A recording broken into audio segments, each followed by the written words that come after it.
It's an act that maybe seems to defy some common sense, but it's happening anyway. Right now, more than 11,000 tons of this radioactive water are being dumped into the Pacific Ocean. Now, Japanese officials say it is the only viable solution to try to save those generators at the fragile Fukushima nuclear plant. Now, the desperate measure here comes after engineers failed over the weekend to plug this crack, leaking toxic water at the plant.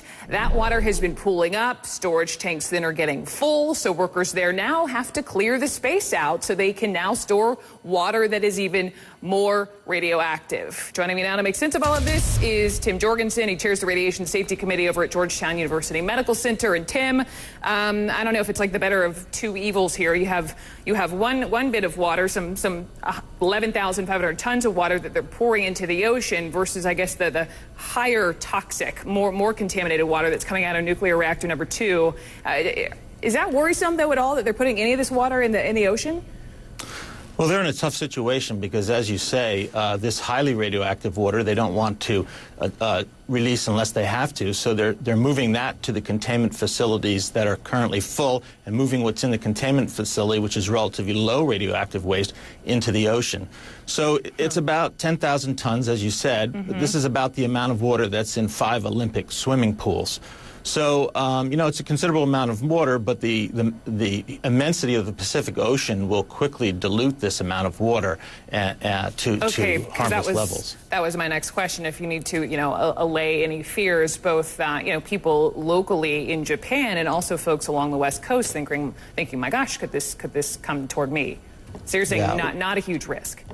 No, not a huge risk. I mean, to put this in perspective, the Pacific Ocean holds about 300 trillion swimming pools full of water, okay? And they're going to release about 5 swimming pools full of water. So that, hopefully, the churning of the ocean and the currents will quickly disperse this so that it gets to very dilute concentrations relatively quickly. Okay, let me get to the second point, which is what I mentioned over the weekend. So there's this huge concern that there's this leak somewhere within the number 2 reactor. So there's water, the higher radioactive water is leaking. And so to stem this leak, workers have been using concrete, sawdust, and newspaper to plug it. A, Tim, how effective has that been? And B, I mean, when you hear newspaper, I mean, are they grasping at straws there?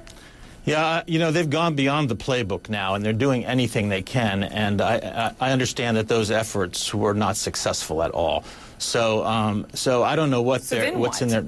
I don't know what their next game plan in terms of plugging the leak is, but this leak is filling up the tunnels and the trenches below the reactor, which is making it impossible for the workers to work in there and also threatening the electric power supply. So that's why it's vital that they pump this water out into the containment facilities that they have. That will buy them a lot of time to get this problem solved. Perhaps once the water is gone, they can go in with more conventional methods and fix that leak. You know, that perfectly segues that you mentioned the vital power supply, right? So then you have this other problem, and it feels like for a while there we weren't too worried about reactors 4, 5, and 6 because those were shut off before the quake. But now apparently the water in the turbine building's basements, that's threatening the water supply. And just to underscore your point, that's important because you need the power to keep those pools cool, the spent fuel rod pools cool. Right? That's exactly right, and I understand that some water from those other reactors, which is much less radioactive than what's in reactor number 2, is also going to be released with the contained water in the waste treatment plant. So the total is going to be about 11,500 tons altogether. But again, this is relatively low level. What they're trying to do is mitigate the radioactivity loss by release by keeping it as low as possible, removing the low-level stuff first so that they have room for the higher-level stuff on site. Final question. This is your area of expertise. You study this stuff. You've been following the story. Is there any sign of progress? Progress. Well, you know, I think the progress is they nearly need to keep these things cooled. And I think that they have restored the electrical power to that area. If they can keep these pumps going and keep the cooling generated, that will really help to alleviate the situation a lot. So I think there is some progress. It's going to be slow going, but I think they are making some progress with this. Some progress, they say, could be months and months there. Tim Jorgensen from Georgetown, thank you so much. Appreciate it. Thank you very much. And now this.